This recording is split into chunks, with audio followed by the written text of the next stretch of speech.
Hello, everyone, and welcome to the fourth episode of Back to the Lab, a Tekken podcast.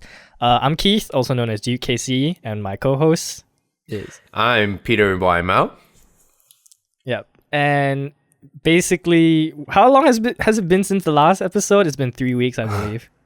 I think it's been 3 weeks, or maybe 2. I mean, it's getting close. It's pretty close to, it's somewhere around that area. How's that quarantine life been? How's the move been? Because for the people who don't know, Peter's been on the move during this period. That's right. I've been moving. Originally, I was in New York. Now I'm basically fully moved over to Maryland. And anybody who doesn't know, leaving New York, you have to quarantine yourself for a minimum of 2 weeks before you do anything, like go out to buy groceries or run any errands. I'm still in quarantine. This Friday, though, will have been 2 weeks. Oh. So I can leave go the see house. My parents. Nice. Yeah. It's been a tough move, I assume. Especially during this time, and I had no idea how much shit I have. I have way too much stuff. Need to downsize, but I'm actually buying more furniture, I haven't downsized enough. Sounds like a hassle. Yeah. How's everything going in Singapore? Our circuit breaker lockdown. It's not really a lockdown, but it's more of it's basically like a quarantine period, basically for Singaporeans, and it's been extended by another month until June, which is Jesus Christ. And basically a lot now they're closing even more stores and companies where they can't they have to work from home now, and essential services are still online, so grocery shopping you can still do that. Some food outlets will be closed. I think bakeries might be closed now as well, which is they don't do delivery? They can't do delivery, like leave it outside your door and stuff? Deliveries, you can still do deliveries, I think, but like stuff like bakeries that don't do deliveries, I don't know how they're gonna go about that. But yeah, it's been okay. Honestly, I've been pretty chill. I haven't had much of a difference. Staying at home is fine. You're not working anymore right now. No. Right? Well, my workplace is still, I think, under renovation. So, and besides, even if it wasn't, I probably wouldn't want to go out and work anyway. So yeah, it's been fine. Yeah. So, all right, on to our Tekken topics. Yes. Now that we are done with the small talk. Recently, the 3.30 update dropped and ignited a lot of negative reactions from the community. Everyone was yelling at Michael Murray on Twitter. Why would you sidewalk if you can just block it? And then now they have dropped the 3.31 update, which is aimed to fix and address some of the complaints and long-running complaints for the previous versions of the game. Right. So yeah, I guess you can start out with your thoughts on the changes first. Why not? Okay, so the main thing that I want to address for this patch, at least, is I think this is definitely in the right direction. As we know, Tekken is a fairly balanced game already, but this patch from the developer seems to aim more towards bringing the characters that are very low tier, in our opinion, in terms of tournament play and quite possibly online play as well, into more of a potential, like, I guess, like bringing the low tier up to a potential threat. Right. For instance, characters like Katarina, who don't see very much play anymore. Characters like Gigas, who never really saw very much play. I think Gigas is like pretty bottom 5 in terms of appearances in tournaments and even online play. And then characters like Elisa, who don't see very much play at all. I think the only pro that we ever saw was Chanel. That's it. Abel de Maestro as well, but yeah. Yeah. So I think this is definitely a great step in the right direction versus just honing and tweaking the top 15 characters, right? Like characters like Steve or characters like Kazumi, or, you know, the characters that we see most often I think this is definitely a step in the right direction because, there are players who play these bottom 10 characters, bottom 5 characters, and it would be great to have an even more balanced game, Yep. Yeah, I think that was one of the big complaints about when the 3.30 changes dropped. That's when it really hit people. It's like they always changed like the top 20 characters, like they buff nerf these and then ignore the rest of them. Like they don't even change them at all. Which is what they're trying to, not do now with the 3.31 update. So like Katarina, Gigas, Eliza, these are characters that never really saw any changes throughout the lifespan of the game. Even let's like ignoring like the minor buffs that they get every season or whatnot, or nerfs, whatever they get. It doesn't really shift their place in the tier list. And while I don't think that this patch also shifts their place in the tier list, I think, like you said, it's a good step in the right direction because it means they're actually starting to listen to the community feedback, which wasn't necessarily the case before. The other thing is, I think this shift slowly will change so that there won't be any more C tier characters, right? I mean, it all really depends on how you structure the tier list. If you have a tier list that goes from, let's say, S plus all the way to F tier, you could divide it in such a way that it would be like certain characters are F tier. Mm-hmm. But then if you really take a step back and look at it, I would say that you could put characters in like S plus to C tier. But in this case, looking at a tier list like that, I think that they should slowly balance the characters so that there's no more C tier list characters, right? And it's just S plus to B tier characters. Yep. Just so that characters don't have glaring weaknesses, right? It's okay to have weaknesses. That's perfectly fine because that's how you play around a character. But you shouldn't have giant glaring weaknesses that just can't be dealt with. Yeah. Weaknesses make a character interesting with the way you work around them. So it's definitely good to have weaknesses, but that's some characters are just like, man, why do you even play these guys? Yeah. So let's start with the big change, the reversion of the Hell Sweep tracking from 3.30. It's now been changed so that it's gone back to the original tracking, and now you can very easily sidewalk it again. As just like before. I mentioned this in my 3.31 video. I think that's a good move, but like you said in the last episode, the electric was a bigger issue, which I stole that clip from my video. Doing your work for you. But to me, the electric was a bigger issue than the Hell Sweep. Mishima players generally, if you really want that Hell Sweep to hit, you would wave dash to realign with the opponent. So the Hell Sweep tracking increase, it was a big change, but I think at high level play it mattered a bit less. But the electric one is still a huge issue. Not being able to whiff punish an electric when you duck it or when you're afar and you want to like down forward to that shit, you can't do it anymore, and it's like you said, it feels bad. It really feels bad. It feels bad, yeah. It feels really bad. So I like this change, but at the same time, I would rather have the opposite again. Same. Where you go back, revert it, so that the electric ends up being, where it was, being able to duck it and whiff punish it. And then you can have the tracking, whatever. You can have the tracking on the Hell Sweep. Yep. I think I agree with that as well. Yeah.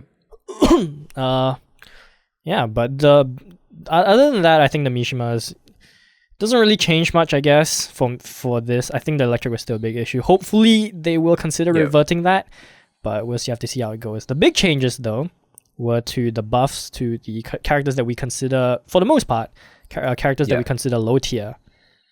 So Katarina, Gigas, and Eliza all received, I would say, nice quality of life changes. How drastic they will be, time will tell. But we can go over the Katarina one first.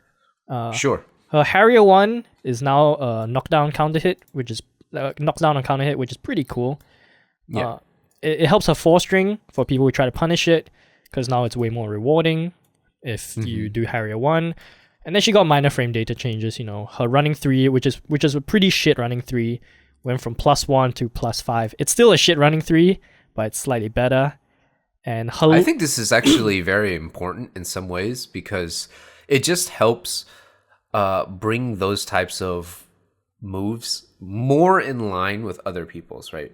Like, for instance, most people who have a running 3, like a slash kick, is like +7, I believe, like, on block. I think Mishima's have like +9. Yeah. But it's like, on average, it's like +7 on block. So, having +5, it at least allows for something like, if you really want to YOLO like a hop kick, you can YOLO a hop kick to read something that they're going to press something. And if you want to do something like a Magic 4, you can at least come out on top. Because at +1... It was really nothing. It was really nothing. Yeah. Like, I'm not going to respect a +1 all the time, right? Certain situations I might, but not all the time. Yeah. So in that sense, I think this is a great quality of life change, as you said. Yeah. I don't like the buffs to her lows, though. Going from -1 to +1 and neutral to +1. Full crouch down forward 4 and down forward 3+4. I don't like exactly fast lows either. The down forward 3+4 is 25 frames. Full crouch down forward 4 is 18, if I'm not wrong. Yeah, so they're already not fast like lows. So that's why I'm thinking that they could have made the full crouch down forward 4 probably a little bit more plus. What? And the same. Yeah, What? I think they could actually. Yeah, I think they could made it. Like, I think they could have made it like +5. What? Wait, what? +5? Yeah. Okay. Sure. I think they could have made it +5. And then the full down forward 3+4, I think they could have probably made it like +3, +2 to +3. I think having these gimmicky like lows, especially since these lows are so annoying. Even online play aside, they're already super annoying in online play, but even offline they're pretty annoying to deal with. And these are really like gimmicky lows. I don't like the giving gimmicky moves extra stuff. That's my point. I guess that they're her only good Brian's lows. hatchet kick is +5. And it counter hits into something. I think Katarina's as well. I think hers counter hits into something. Yeah. I think you can get a guaranteed axle kick afterwards. Okay. Yeah. Yeah, I mean, I don't like the changes to the lows, but everything else I really like. Like the minor frame data changes are fine. They're cool. Yeah, Harrier 1 is also a good change because Harrier it 1's also a really good prevents change. because it prevents opponents from just mashing out on certain circumstances and allows you to get that counter hit. Yeah, and it basically makes Harrier a bit more scary because it kind of wasn't before, I think. Yeah. Yeah. Gigas changes. Okay, I'm gonna let you take it away on Gigas changes because I don't know too much about Gigas. I don't really know much about Gigas changes either, but first one, this is a minor one. I don't know how minor it is, but his main approach tool in 4-4-2, God, that move is annoying. It got 5 more damage. I don't know how I feel about this. I mentioned it in the last episode. I don't like damage increases in the game anymore. So, but you know what? Fine. Let him have it. His wall bounce, Golem 2, is now neutral on block, going from -8 to neutral. That's pretty good. That is pretty good. And it recovers 3 frames faster as well on hits, so wall combos are a bit more consistent. What else? His while standing 2-3, that's I think the big one. While standing 2-3 and while standing 2-4 both are more delayable by 9 frames. So before, if you did while standing 2-3, the opponent couldn't interrupt you for the while standing 2-3. They couldn't push a button in between. So even if they were mashing, they wouldn't they wouldn't get hit by the. It's kind of like a jail. They wouldn't get hit by the second hit because it just doesn't register in. But now, because of the extra delay, they can push a button in between, and the while standing 2-3, the second hit would actually counter hit and hit them. So there's a bit more mind games now. Do they be patient? where they have to eat the while staying 2-4 into the Goliath stance for the mix-up, or they push a button and then get counter hit and potentially wall splat by while standing 2-3, basically. Mm-hmm. So that's a nice change. I think that's really good. But his downfall 4, 1+2 as well, now is a natural counter hit combo. That should have been a natural counter hit combo to begin with. I was surprised that it wasn't, honestly. That looks like a string that would be. But these changes, I've seen on Twitter, some people feel like these changes, they look really good on paper, right? And then like people are very happy, but I think people are happy not because these changes are super significant. It's because Giga's got any changes at all. Like any buffs at all. I mean, here, let's put it this way. The fact that the character is getting noticed by the developers is a step in the right direction. Oh, definitely. That's the way that I see it. Yeah. Like, we can't just get on the bandwagon and be like, oh my god, you guys, like, this is all the changes Dude, you're you doing. didn't do shit. Like, you didn't do shit. Yeah. Like, right? I think that just even getting buffs on a underrepresented character is very important and a step in the right direction. Now we know that, hey, look, they're at least trying to address it. Right. If it's not perfect, they can Fix it. It's a game that can always be patched more and more and more. Mm-hmm. And this is something that is amazing in nowadays, because imagine back in the day in the arcades, like if something was broken, it was just broken. Like you have to wait for the next arcade edition to come out, and then they're gonna release a bunch of new machines and like stuff to, you know, boards to get it all working. Very true. So the benefits of having this all be online games and such, I think is very, very important in the life cycle of Tekken 7, and partially why it's so successful, because it's able to constantly address issues and buffs and this and that. Yep. But like you said, I keep harkening back to this. This is a lot of quality of life changes. One of the changes that I think they should have probably done is Gigas' sidestep 2. That move is trash. I want to say almost complete garbage, because it's like 30. Is it 30 something frames to come out? It's really slow. It's pretty. It's like 30 something frames to come out. If I'm it might correctly. be. Yeah, but it's really slow. I did a video on homing moves, and then it's like some homing moves are better than others, like pause back 1. Fantastic homing move. Gigas' sidestep 2, homing move, not so great. Yeah, right? That's so bad. So like, if you wanted to make this move truly good, I think you cut down on the frames and make it like 20 frames on startup. Yeah, that seems fair. Yeah, 20 frames on startup. 20 frames startup, and then you have the sidestep frames, which are additional frames. So that would be like 26 to 29 frames or whatever. That's fair. Yeah. But now that like right now it's like I want to say 30 frames. Somebody double check. Probably it's probably around there. Yeah. Yeah. And the fact that it used to be like minus 12. That was insane. Why would I use this? That's such a bad move. Why would I use this? I'm glad they made it safe. Sure. God, minus 12 on such a shitty move. And it's a high. Oh, that's real bad. I mean, look, like I said, step in the right direction. They can readdress this later. Yeah. I think these quality of life changes, like, because they're quality of life, I don't think they're going to affect the character in a major way. So, that's why I say, like, it's not going to affect anyone's tier list. But, you know, it's cool. They're getting attention. So, very nice. The Eliza changes are the ones that really intrigue me the most, though. I really like the Eliza changes. The big change was to Moonglide 4. They reduced the damage of Moonglide 4, but now it's a floated knockdown. So she gets a free Dark Wave, she gets a down 4, and if you have meter... dive kick, right? If you have meter, you can do an EX dive kick or super for a combo. You can do super too, okay. Yeah, you can do super, which is really, really cool. And that finally makes that Moonglide mix-up hella scary. Because before it was a knockdown, and the knockdown's cool. I think at the wall is pretty scary too, but now it's so much more rewarding, especially with the meter. I think that was a very, very good change. I like that a lot. And the same thing to her Moonglide 3-3 or 4-4-3-3. Now gives a combo on male characters, which makes her 4-4-3 mix up way scarier. Because before, why the hell would you not duck?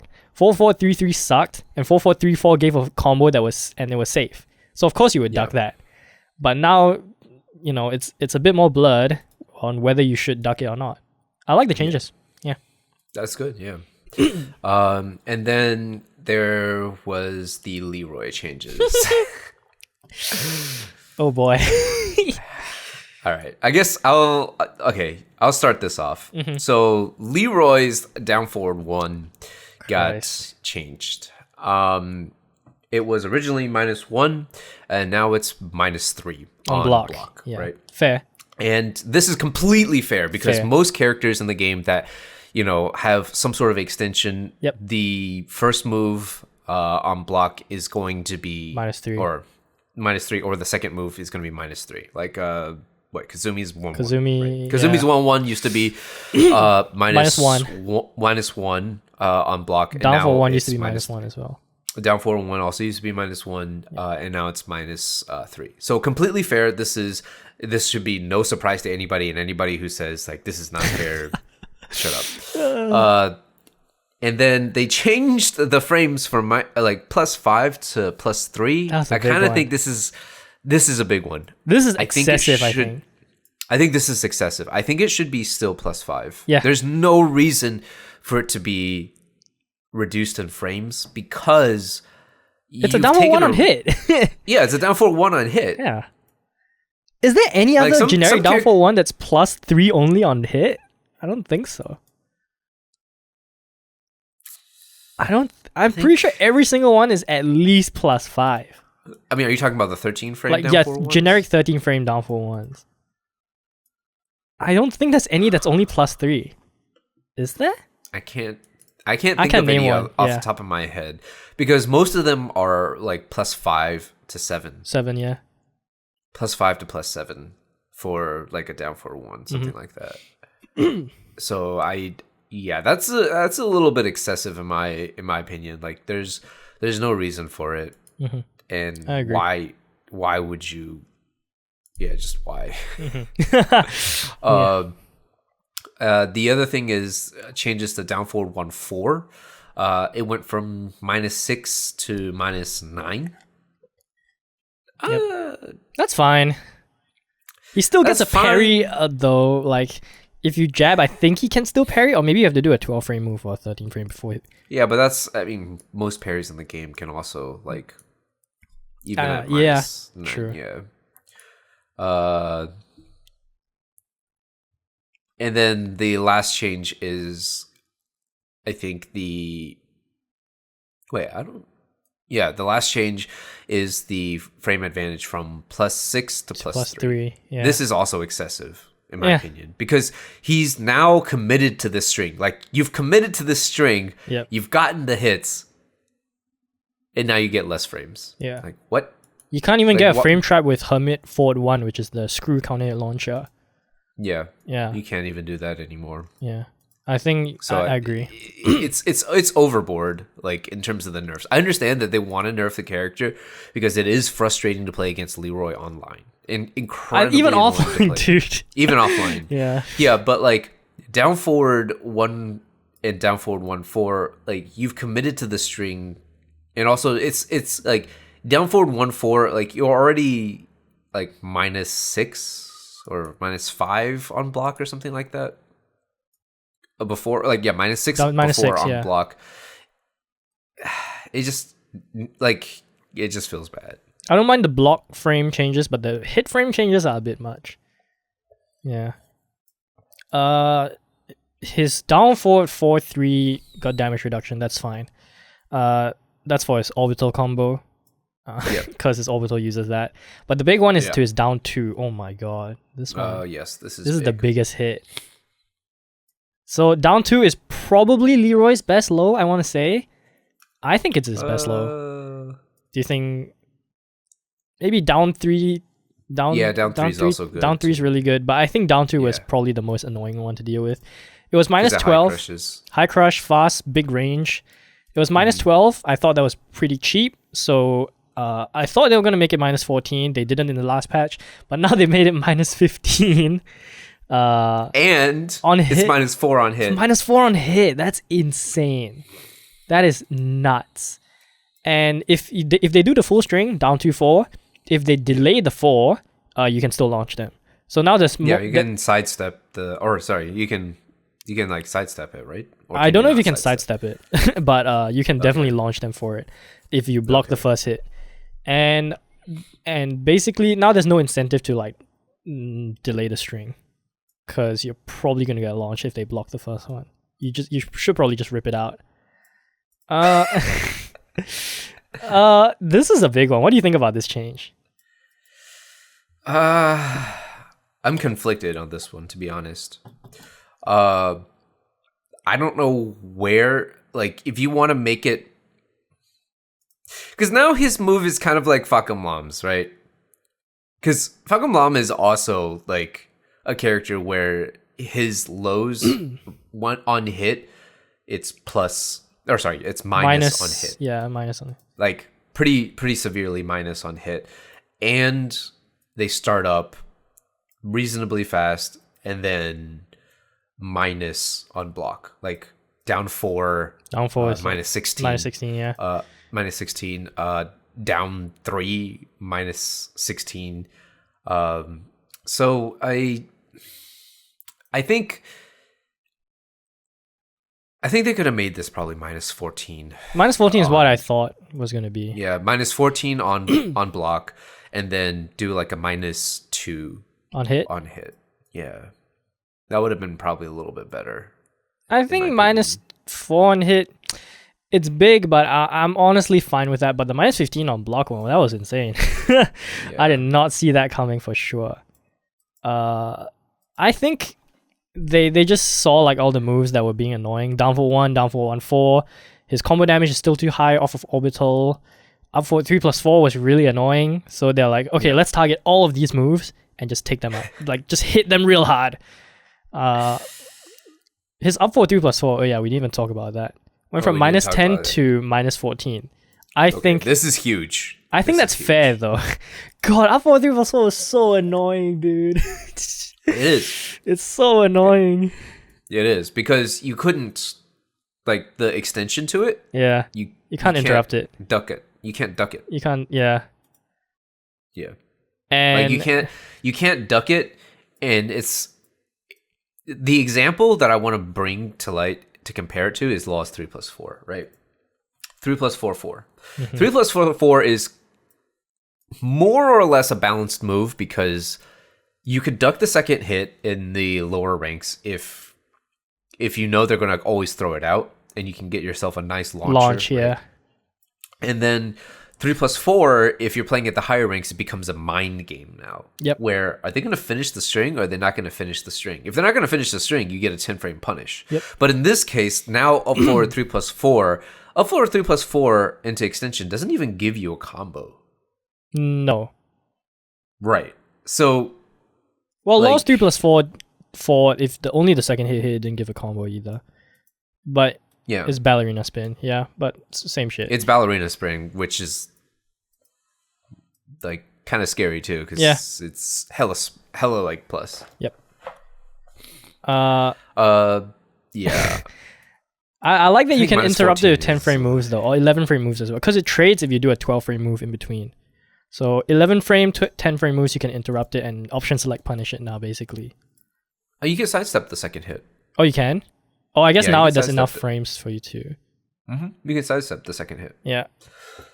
I'm too lazy. I'll take my 10-frame punish. I believe you can even sidestep into electric if you're on point.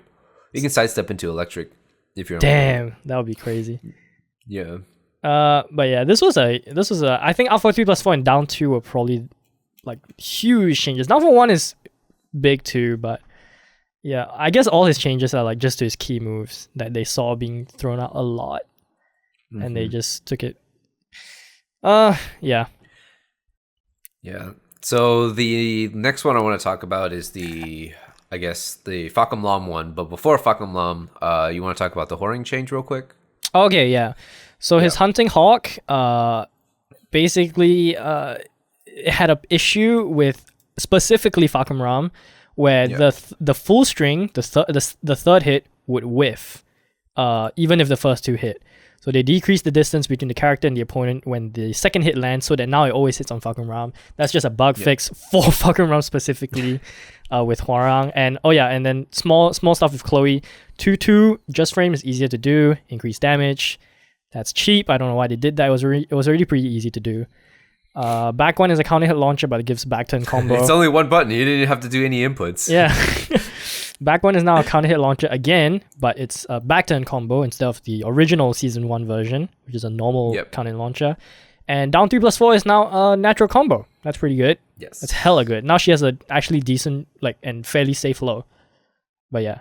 That's about it for the I don't really like the character Lucky Chloe very much because nobody does, dude. I mean, I'm okay. Look, it's my second most understood character in terms of matchups. Right. But at the same time, down 3+4, Lucky Chloe generally doesn't have very many good low attacks. No, she doesn't. It's one of those characters that if you look at the surface, you're like, oh my god, how do I fight this fucking character? She's obnoxious. Like there's all these crushes. She is, though. She is. You just have to be super patient. God, I hate fighting Chloe. All right. But down 3+4, I think it's interesting because what they did was they reduced the damage, right? Now it does. Now it does 15 damage. Yeah, it does 15 instead of 20. So 20. Yeah. I think they could have just kept the 20 damage. Wow, really? Yeah, like down 20 damage low. Are you sure you want that? I think down 3+4 is not even that great. Like as I showed you before this podcast, like the extensions are not that great of an option to go for if somebody knows the matchup. I think a 20 damage low would be pretty excessive. Especially if one with extensions. I guess the extensions... but it's minus on hit, dude. Like it's minus but 2 that's on hit. all lows. Almost all lows are minus on hit. I don't know. For me, it's... That's not true. That is not true. You cannot say all lows are minus on hit. I didn't say all... Okay, a lot of lows are minus on hit. Most lows are minus on hit. There's characters with good lows, Byron +5 or whatever. But generally... But that's 20-something frames to start up. Yeah. But I'm okay with... You have to do a quarter circle. All right, buddy. Okay, yeah. So I'm okay with the 15 damage. I think 20 damage would have been a bit annoying. 20 damage low? I'm not gonna have that. Okay, you want to take the Falcon Ram changes? Yeah, I'll take the Falcon Ram changes. Okay, so Falcon Ram, I'll talk about his Rage Drive first, because this is probably the least well-known one. I didn't understand it. Yeah. So Falcon Ram, depending on weird circumstances that could happen, his Rage Drive could do variable amounts of damage. Mm-hmm. And basically what this did was just to equalize the damages. It's because his Rage Drive, when he does it, he does the double knees into the dive kick. Mm-hmm. And the double knees part it could be 20% damage. Yeah. Or it could be 26%. Yeah, 26%, or it could be just 60%. It was just crazy. It didn't make any sense. How much damage it did. It's a bug fix. It's a bug fix. Yeah. And because the first hit probably didn't do a whole lot of damage on the first hit, most people didn't notice it. Oh yeah. Yeah, you wouldn't no. You honestly would not notice the damage difference if you didn't go into practice mode, record it, and then watch it back in slow-mo. Yeah. So it's just a bug fix, basically. A glitch. Because that skill part is the part where it does little damage. So yeah, it's not really it's a few damage difference. It's not too bad. Yeah. Bug fix. The down 3+4 frame advantage on hit from 0 to -3 frames. I don't think this really That's changes his rage anything. art, right? Yeah, this is rage art. What's the difference? Because after most rage arts, you're pushed far back, right? Yeah. It makes very little difference. The only time where it would make a difference is if you're close. Oh, I guess if you're Lily or some shit where you end right next to your opponent, that would be important. But yeah, you're right. Yeah, so at the wall is the only time this would ever make a difference. So this, he can't just throw out a down forward 1 immediately, but your opponent's grounded, so like why would you throw a down forward 1? Yeah. That makes no difference. So this also makes little to no difference. And the grab is probably the one that makes the most difference. So the grab used to be, I think, 14 frames to break total, right? 14 frame break window, yep. Yeah, 14 frame break window. Now it's the same. It's like every other throw. 20 every frame. every other 11 frame throw. Right. Right? Wait. It's 11 frame throw? I think it's 11 frame. Is it 11 frames? I don't know if it's 11 frames. It's either 11 or 12 frame. I think it's 12 because that's like standard throw speed, and then there's a few in the game that's like mad axis is a 10. There's a few 10 frame throws, but I think this one's 12. A lot of the 1+2 throws are 11 frames. Like really? Brian's. That's 11. Brian's I didn't know that. Chains of Misery is 11 frames. I didn't know that. Yeah, Okay. Chains of Misery is 11 frame throw. And then like Giant Swing and Mad Axes are 10. Are 10 frame. Yep. Are 10. But this is down forward 1+2 was the bane of everybody's existence playing against Fakam Lam, especially if you were against the wall and Fakam Lam was losing. I hated it. You knew this was coming. Like if you're against the wall and Fakam Lam is losing, you know this throw is coming because it's like, okay, well, I got to do something. What do I do? But something interesting to think about So annoying. is I believe in don't quote me on this, but I believe this throw prior to this patch, 14 frames, is actually Tekken Tag 2 in the prior Tekken 15 game. 15 frames. 15 frame break window in older games. Which which is very interesting because we're complaining about, oh my god, this throw is unbreakable. Yeah, but like back then they were breaking that shit all day, dude. Yeah, back then they were breaking that shit all day and nobody complained about it. Yeah. But nowadays we Not 20 frames. oh my god, it's not 20 frames. How am I supposed to break this? So yeah. Funny story, I actually played online recently again after like a few months of not playing online. Yeah. And I got up against a fucking Ram. I was even ready for the throw. I was like, I know he's gonna do it. I hit 1+2 almost every single time. And I was like, I swear it should have broken, but it didn't. And I didn't break it a single time throughout all the matches we played. And I got so frustrated. I was like, God, I hate online. And then I stopped playing online again. Yeah. That's kind of how I feel about Snake Edge in a sense. Because I swear sometimes I see it coming and I press crouch guard. Yeah. And I get hit. Yeah. Fuck. Yeah. I swear I pressed it before it even like hit me. Like what the fuck? Yeah, it's online, man. Yeah. I mean the game already has. This is something I don't know about Tekken Tag 2 or any of the previous Tekken games, but Tekken 7 has a native lag of 3 frames. Yeah. So before you do anything, there's already 3 frames of lag. He used to be like 8 frames. Oh, it used to be 8? It used to be 8 when it's during its first release. Oh, okay. Yeah, and then they shaved But it down. it's 3 frames of native lag that you cannot do anything about, regardless of what monitor, controller, game system you're playing on. 3 frames. And then you got your controller input delay as well, which does have input delay. Sure, everybody's does. Yeah, and then there's Monitor online. Well, there's monitor delay. Oh yeah, then there's monitor. Well, if you have a good monitor, that's not a big deal. But I mean, all of this adds up, though, right? it does. Yeah. That throw was so annoying for me to deal with. Oh God, I got so frustrated. But yeah, that's the general. So I think that's it for us on the on the 3.31 changes. Overall, I think it's good. I think I think both of us really like the direction that the developers took on changing the aspects of the characters who are less represented and bringing them more into the spotlight in terms of, well, I don't think it brings them into the spotlight, but at least helps them out, gives them something. Throws them a bone. Yeah. It shows that they're listening as well. Yep. Which I think is very important because before everyone was like, you guys are just doing it because you want to change up, you want this character to be shown more. Well, now it shows that they are actually listening to what we have to say. as a community. Yes, So I think that's very absolutely. important. I still think it'd be Yeah. nice to get notes for why they did the changes that they did for like certain important changes, but Mhm. I think overall this was very much a success and way better than 3.30. Yeah. And the notes, here's the thing. The notes, this for any developers who are listening, the notes don't have to be super specific for every single move, right? It does not have to be super specific.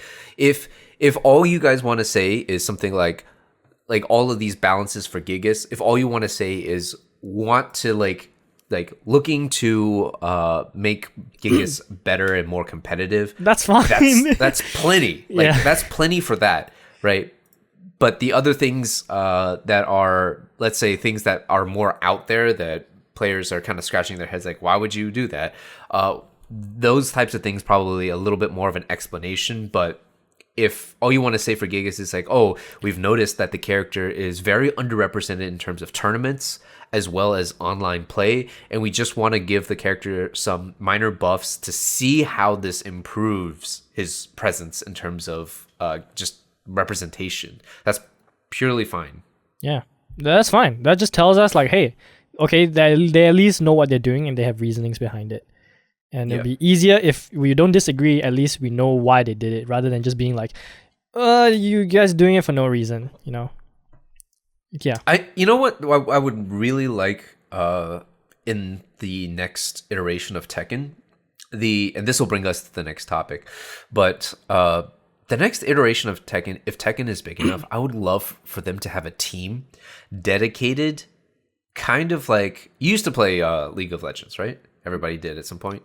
No. Oops. No? I've never played League. I watch League. What? I watch League tournaments like competitively, Oh my God. but I don't play. I've never played in my life. Okay. Yeah. You've played Hearthstone, right? Yes. Okay. So you know in Hearthstone sometimes they would make videos, kind of the developers would make videos and posts just to explain things. Oh yeah. So that the players could see. Yeah. I think and the developers honestly, like Bandai Namco could honestly reach out to content creators to have them create the videos too. So it would be on the official Bandai that would Namco be website. sweet. And the thing is, just to explain, at least they could early on explain to the content creators about Like there's an embargo. They tell you this, Like- and you can make your video, and then when this date, when it comes to this date, this time, you can release your video. Right. So the basically what I want to see is them taking the information, give it early on to a content creator, explain to the content creator exactly what it is, so that people don't have to just sit there scratching their heads understanding what the thing is, right? I don't have to rush out my the videos Facom Lam anymore. one. Yeah. So the Facom Lam of 4-3+4. If you didn't know, like even if you, I don't care, even if you labbed Facom Lam, this was a very minor thing for you to understand what happened. Pretty much. So if they could get that information out to somebody early on, and then somebody else would make a video saying, "Oh, look, these are the season, 3.31 changes, and this is the direction that the developers took these changes in, and the ideas and thoughts behind it, yada yada yada." And I think that would be a fantastic thing to have in Tekken 8. And if the developers and Bandai Namco want to do all this in-house, that would be great too. Good. That just would do a be video. good community interaction as well, to be honest. Yeah. Like just every single patch, just have a patch note section. It could be like a 7-minute video. These are the changes, these are why, and here's how it affects the character. I don't have to rush out my update videos then. But yeah, that would be pretty cool. I don't think they'll do it, but it would be pretty sick if they do. I think we'll have to see on the sales. Maybe they will. Yeah, it really heavily depends. Yeah. All right, next topic. We might be getting a potential season 4. It's not officially confirmed, and I don't know how legitimate the Steam things are, and Mainman's video. I didn't watch his video on it, but I'm sure he said some stuff. But yeah, in the case that we do get a season 4, I think some of us have a wish list of what we want, and I don't really know what I want, so Peter, you can take away for this one. Okay, I know what I want. Yeah. All right, bring back June, please. That's the number one thing I want. Everyone wants Kunimitsu. I don't really care too much about Kunimitsu. You're gonna trigger a lot of people here. Oh shit. I don't really care too much about Kunimitsu. But my main thing is bring back June. Number 2, more stages, please. I think already the stage selection feels a little bit more lopsided towards obviously the stages that have walls. So maybe what they can do is take some of the old Tekken games, import them over. Import them, redo the graphics, add some more flair to them so that they're more interesting to look at. Some of the stages that are iconic is, let's say, the Yoshimitsu Forest stage, right? Yoshimitsu's Forest stage. That one's really iconic. There's another one. I think is it the fountain in Tekken 6? There's a fountain one I think a lot of people like. Moonlight Wilderness. Please bring that shit back. I love Moonlight Wilderness. That's pretty good too. I like Moonlight Wilderness. I like the violin. It's like yeah. So good. I love that. So please, I will shell out money for those stages. those are iconic to Tekken.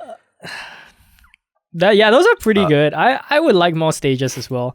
I don't know how I feel about bringing in more infinite stages. I think, how many do we have? 3, right? We have 3. Yeah, we have 3, but 4 if you include the fire stage that turns into an infinite stage on the round. That one too. I actually really like that one. That's why I hate that one. That's why I hate fucking red everywhere. Oh no. Also, Bandai Namco, no more red stages.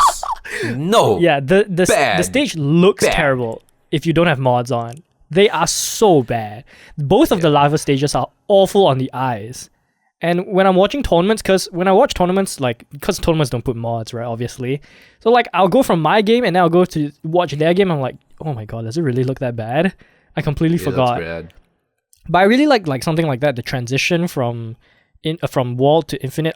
That's why I hate the other one, the brimstone and fire. It's just boring. It's just a lava precipice of fate. That's what I felt like. I definitely would like some older stages would be cool.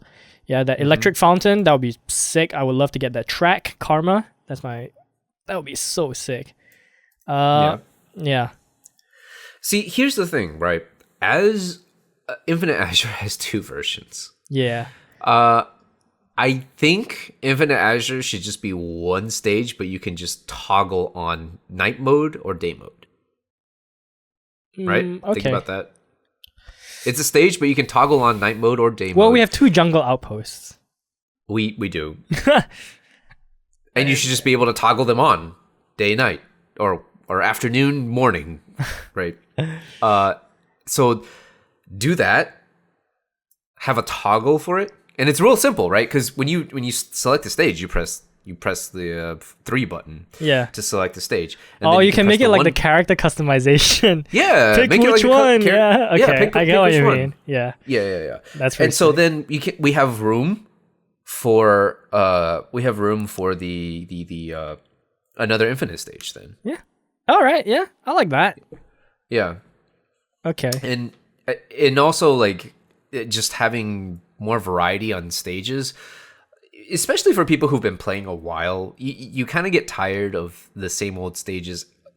And the same thing with G Corp Helipad. Make it so that you can just toggle between daytime and nighttime. Like, do you understand what I'm saying, Keith? Like, yeah, I get what you mean. It feels cheapened when you do the random select, and there's 2 of the same thing. Yeah. Yeah. I get what you mean. It's kind of like when they put in the 7.0 stages, like the Twilight Conflict 2, Jungle Outpost 2, and then people are just like, wait, these are just like old assets. What the fuck? I mean, it's cool, but they're the same shit. Packaged differently. It's what it is. For me, I don't have much like stuff that I want. There's only 3 things I want. Okay, it's very simple. Noctis 122. Oh boy, this is. Noctis 122, I just want it to be +4 on hit, please. +4. +1 is way too shit. +4 at least. Devil Jin, I want his up forward 4 back. I think he really suffers without it, to me. And last, mini combo. like, I just want the back 4 back. You know, be able to get the back 4 back. You can at the wall. Yeah, but I want it out in the open as well. I want it to be season 1 and 2 up forward 4. That's okay. Last change is a big one. This is a big ask, but I think it's definitely possible. I want Tifa in the game. And that's just me liking Tifa too much. Yeah. I mean, who doesn't? Tifa would actually be a great fit in Tekken. That's what everyone said when Noctis came out. Look, just get rid of Noctis, get Tifa in the game. Because here's why, right? Tifa doesn't really use a weapon.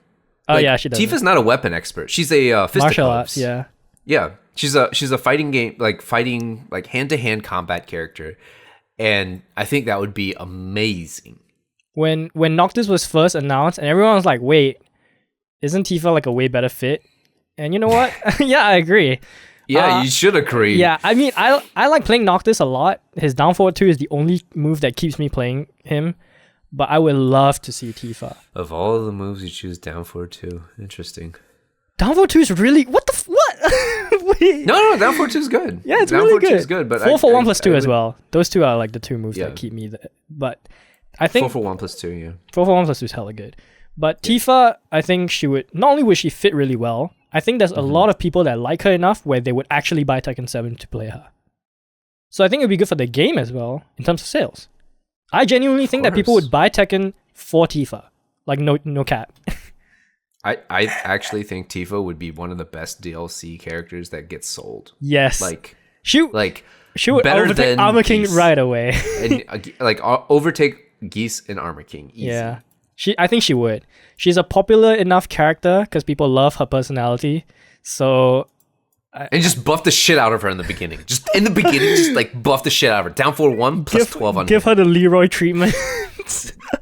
Give her the Leroy treatment, right? Yeah. Down for 1 plus 12 on plus hit. 12. Guaranteed Like, some fucking dumb shit.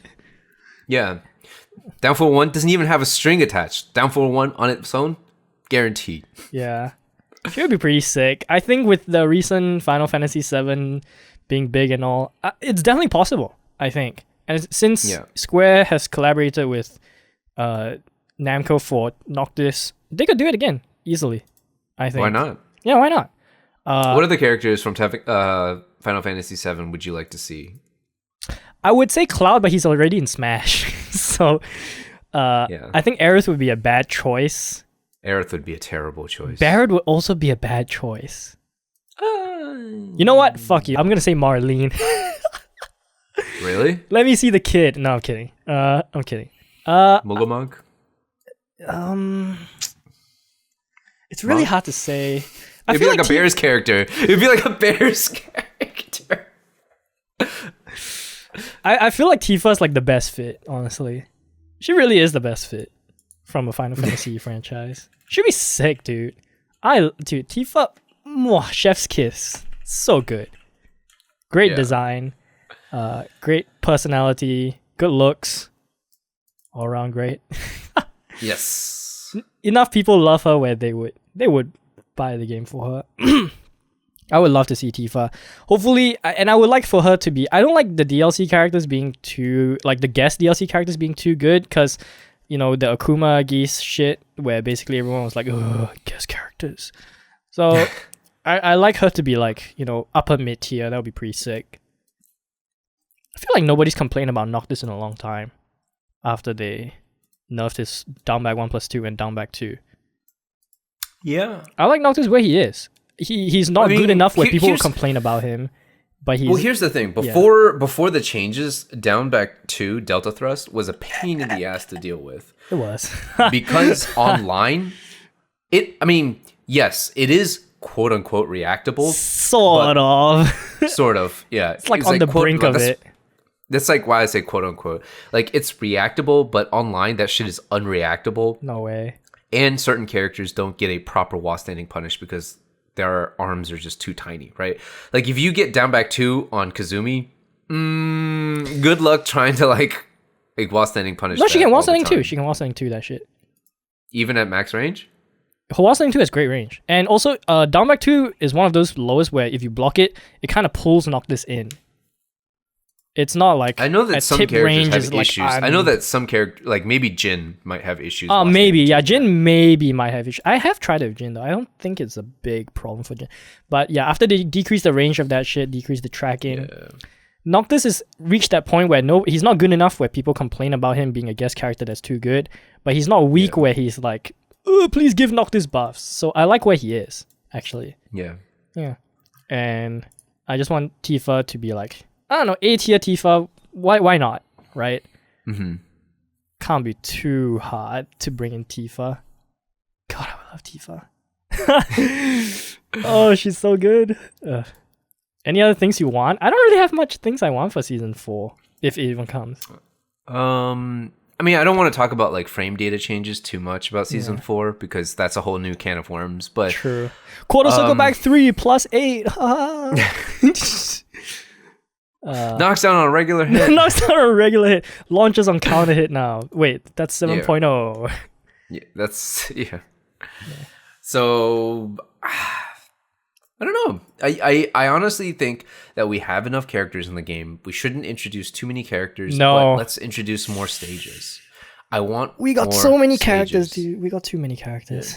Too many characters already. So only do like 2 characters. I know characters generally bring in more, revenue for the game, but let's do some of the older stages. I would really love to see more of the Tekken 3, Tekken 4, I agree. Tekken 5, 6 and tag like stages. That would be fantastic. And be more creative with I think they could be more creative with the game, like stages, right?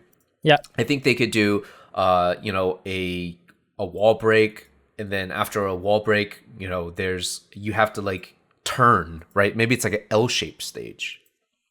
What the or something fuck? Like that. Yeah, okay. Wait, that would be so weird. Of course, it would be weird, but that would introduce corners, right? Like a corner that's angled in a way where. Wait, that would be so weird. I'm like an L. If it's like an L-shaped stage, like the inner corner would be like a normal corner, but then the other one would be like super weird. It'd be so weird. I mean, there are stages that are octagon shaped, so you don't have to do it a L in like a harsh 90 degrees. You could do it like rounded. Yeah, kind of rounded. Like, for instance, the arena and also Dragon's Nest. Oh yeah. You could do it so it's more rounded. Oh, you know what I want? I want that hallway stage from story mode. That'd be sick, dude. Oh, that's like super narrow. Yeah. It would be super interesting though as a stage. How would that work? The only problem is there's too many wall breaks. Yeah, there's too many wall breaks. There's too many wall breaks. There's like 6 wall breaks. Yeah, and the distance is not too long where you could probably reasonably make a death combo out of it pretty easily. Yeah, probably. But that stage would be sick. Some people have done mods for it, and it looks so cool. I would like that. But I think more stages is probably the best thing for Tekken. And like I said, the one where you can toggle the stages with the one button, so that it's kind of like the character customization one where you choose the different costumes. That'd be so interesting. You choose the different one. And there's no reason why they can't just there's no reason why they can't do like a morning, a noon, and then a night one. It's just lighting. A morning, noon, night for everyone. It's just lighting, yeah. You literally like go in, change the lighting for it, and that's it. Thank God for modders, by the way. I just have to say that. Yes. Thank God for modders, because if it weren't for them, first off, my videos would look way worse. Because I use they would. I use mods all the time to make a video look. It makes the video look way nicer. But even aside from that, there's some stages like the lava stages that look so much better with mods on. Just because of By the way, I used the colorblind one. Oh, there's a colorblind one? Yeah, there's a colorblind one from Brimstone and Fire where it makes the ground grayish black, like lava that's hardened, so it's not red. And then the background, everything that's red is toned down. Thank God, yeah. Because otherwise it's really so obnoxious. bad, For instance, imagine playing a Gigas who's red, has black hands. It's really hard to see, it's really hard to see the throw breaks. You know, on that Dragon's stage. Nest nighttime when it's raining. Yeah. I was playing Noctis on there once, and because Noctis' shit is blue and the stage is so blue, it was like really hard on the eyes for me. Yeah. I was like, Jesus Christ, this shit is obnoxious. So thank God for stage modders. They do a lot of great work and they put it out for free and it looks great. So I love stage modders. I love you guys. Thank you. To be honest, I would pay like $5 to all the stage modders. Oh yeah, that'd be sick. If they Yeah. were- yeah. Patreon. Open up a Patreon. Oh, some shit. Yeah, that'd be sick. Thank you, stage modders. You guys make us content creators have nicer videos. I would also like Bandai Namco to interact more with the community in the same sense that StarCraft used to, where remember people would make custom maps to play on? Oh, there's custom like, games on 2v StarCraft, yeah. So like 2v2 maps, 4v4 maps, 1v1 maps. And then what they did was the maps that they liked, they actually introduced it into the pro circuits. Those maps. Okay. So I think if the stage modders did something really nice, then Bandai Namco should definitely like get in touch with them and say, hey, look, this is a really amazing stage. I think we want to put this out as a DLC content. Would you be okay? And then maybe like give them a 5% or 10% of the cut. That would be goes to so modder. sick, dude. And this would introduce more interaction with the community. So Yeah. I think this would be great. Because stage modders have been doing this for so long, and like, Oh yeah. it would be great if the official like development team actually recognize them for their work. It's like, we like what you do, and we like that you're helping the game out, basically. So we just wanna put it in officially and reward you for it. It would be so sick. Yeah. I think all of our content would just be a lot worse. Oh, If we didn't so have stage much. modders, because I know that like because I don't always do the character guides quite like you do. Oh yeah. And I do more like the lessons and stuff, and some of the stages just not conducive to that. Oh, right? It's obnoxious to show something on some of the stages because there's so much shit going on. Yeah. And the stage modders, they're like able to make nice clean stages that you can clearly show the characters and not focus too much on the background. Yep. Yeah. I as a content creator, it's a lifesaver to have stage mods, because one, I like pretty looking videos. and two, some of the stages are just so bad that you can't even use them without mods.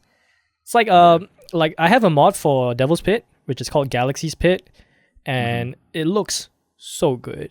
And Devil's Pit it's the one with the blue sky, and then it's like a tan beige colored ground, right? It's the one, it's sort of like that, and there's still lava, and it's like a starry sky. It looks really, really good. And without that, I'm just like, I would never use that stage. So it would be nice to give them some recognition. Like for season 4, just like introduce new versions of the stages. Can't be that hard. There's all these mods out there. Just take the files and like ask the creators of them. It's like, hey, can we use these? We'll give you a royalty or whatever. Yes, it can't be that bad, Oh, you know what actually would be a great idea? Instead of doing daytime, do seasons for some of the stages. Oh, like well, Infinite Azure during the spring. Well, I don't have seasons exactly man. the way it is, and then during, or maybe like during the spring, like there's the lighting changes, and then the summer lighting changes, but then like the fall, there's a couple of like things like floating in the water, like leaves and stuff, maybe, and then wintertime it's frozen over. That would be sick. That would be so cool. Each stage has like 4 options. Yeah, easy. You got all the people doing the work for you already. Just all the work is done. They just have to just introduce it officially, because there's a lot of people who, one, they don't understand how stage modding works. Like I still have comments on my videos like, how did you get your stage to look like this? So clearly they don't know what mods are. And secondly, the people on PS4 suffer. Oh, right. Because they don't have access to these mods. So I think it would be very nice to have an option like that. Yeah.